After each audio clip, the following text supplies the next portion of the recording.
आज तो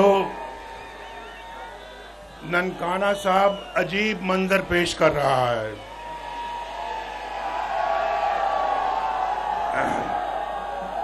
मैं पूछता हूं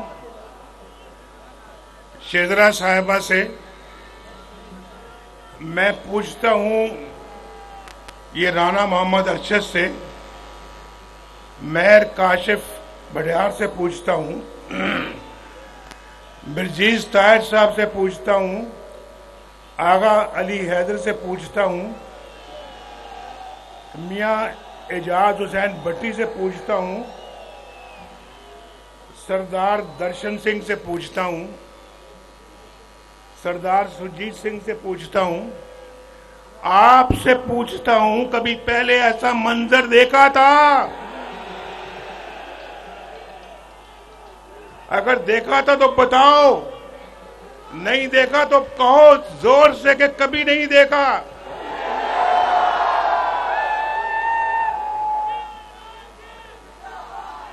ये इस बात की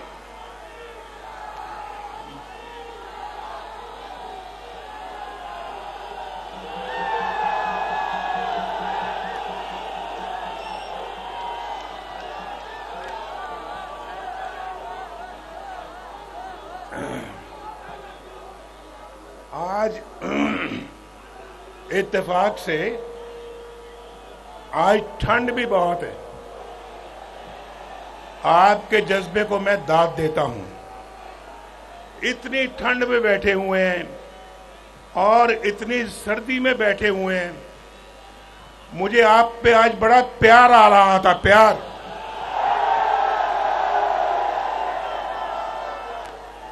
मेरा दिल चाहता था कि आपका माथा चूम लूं और भाई थोड़ा सा खामोश भाई। मैं पहले भी जलसों में कहता हूं, ये चंद लोग बोलते हैं तो खलल वहां पड़ता है। जरा खामोश। ये बहुत अजीज हैं जो मेरे सामने बैठे हुए हैं, ये बड़े प्यारे लोग हैं, प्यारे।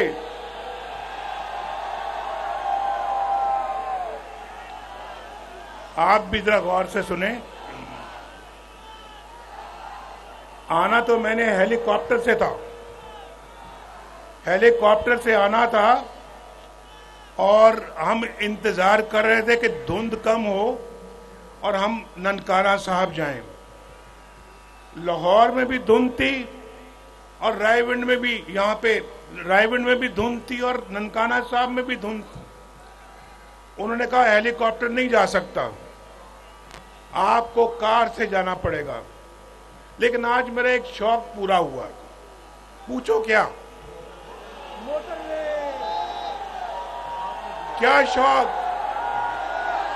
जानते हो क्या शौक? मुझे आज वो खुशी हुई, आज वो खुशी मिली मुझे जिसका मैं बहुत देर से इंतजार कर रहा था। और वो क्या खुशी है? आज पहली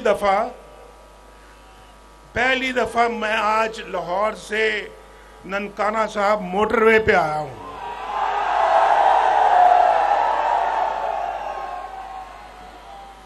ये हमने 2017 में तैयार कर दी थी मोटरवे।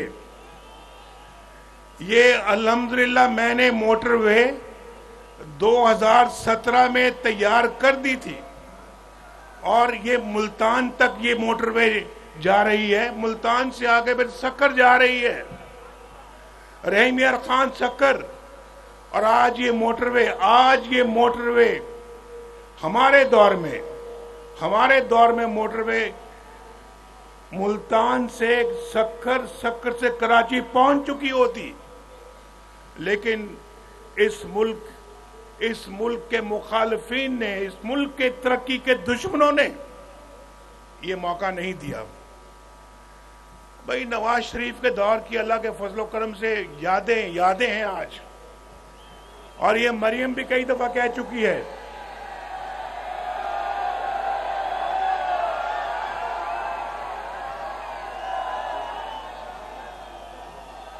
लेकिन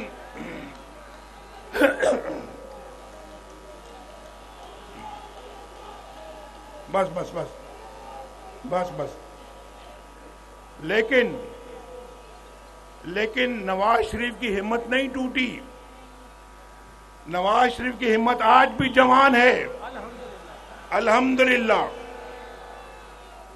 मुझे ये बताएं भाई, मुझे बताएं, मेरे साथ दुश्मनी क्या थी? क्या दुश्मनी थी आपको नवाज शरीफ के साथ? आपको दुश्मनी ये थी कि नवाज शरीफ ने पाकिस्तान की लोड शेडिंग खत्म कर दी। 18 घंटे की लोड शेडिंग किसने खत्म की? जरा सोच के बोलो, याद करो, सच बोलो। 18 घंटे की लोड शेडिंग किसने खत्म की?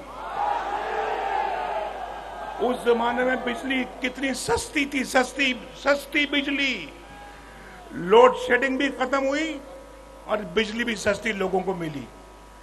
और उसके बाद हमारे जमाने में दहशतगर्दी किसने खत्म की?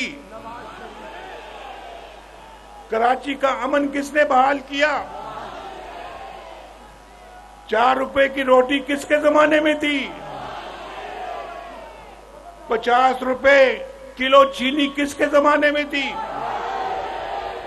और गैस किसके जमाने में सस्ती थी? सब्जियां, दालें, आटा किसके जमाने में सस्ता था? नौजवानों को रोजगार किसके जमाने में मिल रहा था? और फिर मोटरवे, पेशावर मोटरवे, फिर मानसेरा मोटरवे, फिर कराची तक की मोटरवे, ये बंदरगाह, गवादर, एयरपोर्ट, कराची का अमन, मैंने कहा अभी, ये किसने सब कुछ आगे बनाया? नतीजा क्या? नतीजा नवाज शरीफ के हाथों में हथकड़ियां पहना दी गई। नतीजा जेल में डाल दिया गया। नतीजा मुल्क बदरी।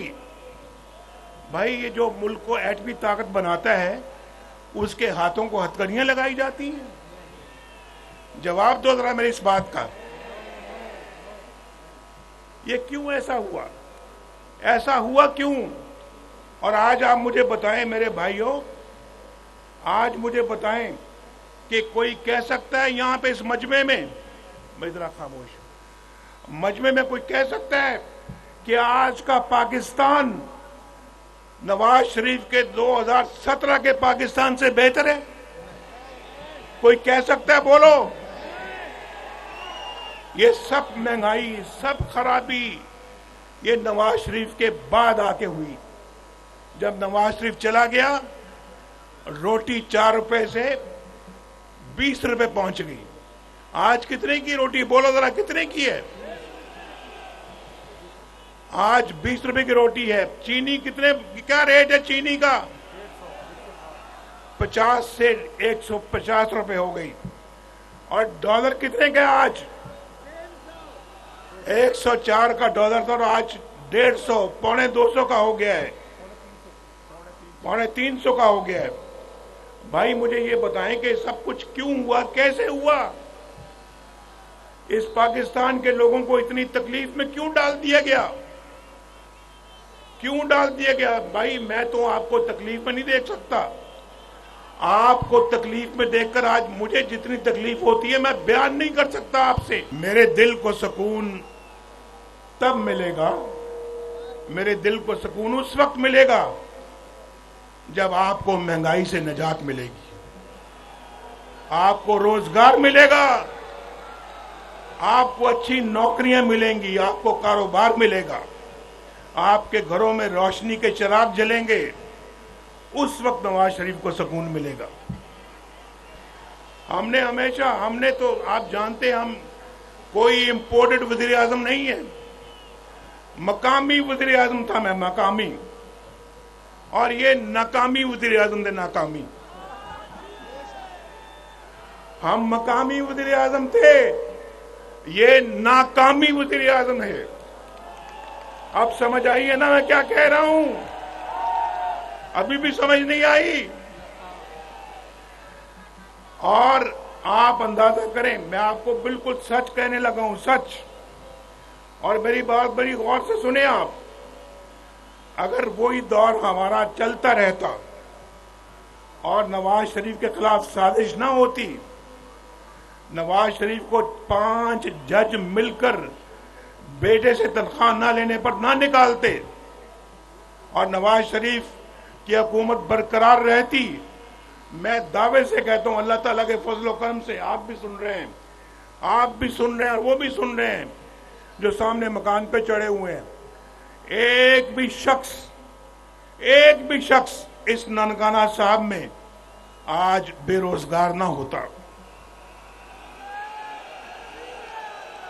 एक शख्स भी बेरोजगार ना होता।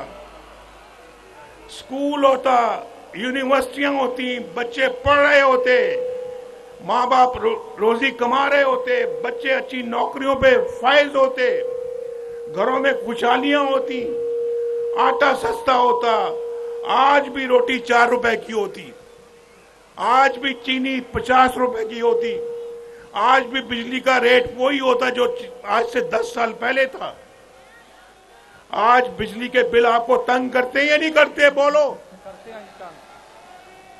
कितने लोग हैं जो बिजली के बिलों से तंग है? तो हाथ खड़ा करके मुझे बताओ। देखो, सारे जलसे ने हाथ खड़ा कर दिया। ये आपको तकलीफ पहुंची है, आपको नहीं, मेरे दिल को तकलीफ पहुंचती है, मेरे दिल को तकलीफ पहुंचती है। कितने लोग हैं जो गैस के बिलों से इस वक्त परेशान है? गैस, मुझे बताओ कितने लोग हैं? हाथ खड़ा करके बताना। अभी पहले हाथ ना खड़ा करो, पहले सवाल सुनो। ये बताओ कि महंगाई से कितने लोग परेशान हैं? हाथ खड़ा करके बताओ। ये पाकिस्तान का हशर नवाज शरीफ के जाने के बाद हुआ है। ये पाकिस्तान का, बोलो मैं झूठ बोलता हूं या सच कहता हूं? ये हशर नवाज शरीफ के जाने के बाद हुआ है आपका और पाकिस्तान का। ये झूठ बोल रहा हूं या सच बोल रहा हूं? बोलो। तो भाई ये हमें मंजूर नहीं है, ये मंजूर नहीं है। हम बदलेंगे इंशाअल्लाह, इस सारे निजाम को बदलेंगे इंशाअल्लाह। और मेरे साथ आपने साथ देना है, मेरा साथ देना आपने। आज मैं आपसे ये वादा लेने आया हूं, बोलो मेरा हमारा साथ दोगे?